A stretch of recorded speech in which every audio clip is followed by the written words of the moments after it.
So before I begin this video, I understand for some of you this has been a frustrating process. I mean, this project was hit extra hard with the COVID delays, but also with all the extra feature requests and all the stuff that we're trying to incorporate, it's slowing things down. Some of you have told me they are already very happy with the state of things. Others are not happy and want even more changes. So I realize I cannot please every one of you, and I know that some of you will never be pleased regardless of what I do, but we're trying to make this the best 1966 mobile out there, so thank you for bearing with us. So before we go any further, this is not the final paint. This is not the final decal or decal sizing. We still have to find the exact right Charisse colors. Some of the red striping, they're too wide. We couldn't get the striping on the front to look right in this model. We still have to find the exact right materials for the yellow parts in the front, but we are striving to make this the most accurate 1966 mobile out there. So the first thing we've changed is the stance of the vehicle, and we've lowered it as well. We're still working on making the wheels a little bit deeper than you see in this image. We've also been working on those very cool scoops on the back. Now they look, well, a little bit funky and handmade, exactly the shape that they were on the actual vehicle. The previous version we've done were just a little bit too perfect and symmetrical, which is just not accurate.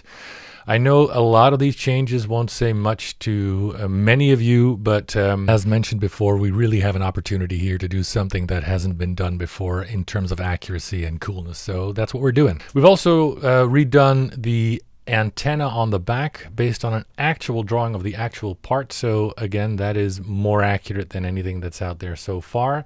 So let me take you in a little bit closer. We've worked on the antlers at the top and the way they now follow the top arch. We've also completely redesigned the steering wheel with some parts like the direction indicators and the stuff on the back of the steering wheel, those blocks that were actually glued on thanks to some very cool detail photos. We've also completely reshaped the handle between the seats and changed the number of flutes you see in the chrome part around the handle. The light doesn't show. Oh, here you can see it. The front two buttons before the handle are going to be this baby blue type color. Another very contentious point is the red piping around the seat. Some have asked to add it, but the expert from 1966batmobile.com told me that it definitely wasn't there at first. We also have to change the shape of the handle coming from the top arch. We've also changed the shape of the chrome trim inside the doors. The most important change is the somewhat pointy end you see on the chrome trim. We're also going to change the size and location of the door handle. That needs to move towards the dash a little bit. The button needs to become a little bit smaller. Okay, here's a later render I made today after yesterday's feedback where I removed the red piping, slightly increased the size of the decals, and made the silver rings in the back more of a chrome look instead of the darker black look. Next, I want to draw your attention to the rocket tubes, the three sticking out behind the glass. We've now gotten the diameter and the exact length right, thanks to some measurements we've gotten after we presented the last model. So let me take you into this more unusual view. I've taken out the doors, and now you can see a couple of other changes that are very important. We've completely redesigned the hinges to be totally accurate to the way the actual doors used to open, and you can see the door sill thread is completely redesigned and different. Again, details that were missing on other models, so I'm hoping you're very happy with that. So like everything we do, this is a democratic community effort. First off, the request for this from the community, and then I want to thank Ralph at Tana Controls and Pete Albanese for working with me on this. This is the board, the custom board for the DX version we're planning of the 1966 mobile. Thanks to Ralph for helping design, and Pete with all the timing for all the parts, the roll bars, the bat phone, the dashboard chaser, everything.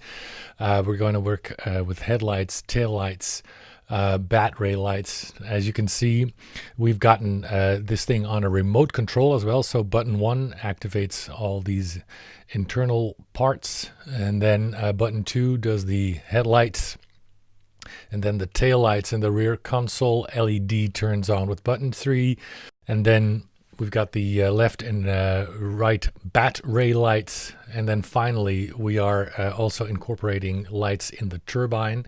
Now those are going to be flashing, as you can see, for the red and orange, and there's also going to be a solid orange. For this mock-up, we've only gotten white LEDs. So for the final version, after we've decided on all the features and the final layout of the board, we will both change the colors of the LEDs where necessary, as well as, of course, the size. So some of them are going to be very small SMD type LEDs, and others are going to be the larger, just to make it accurate, as well as the colors. Finally, just hitting the same buttons again turns everything off in sequence. So just imagine this 1.6 vehicle with all those lights.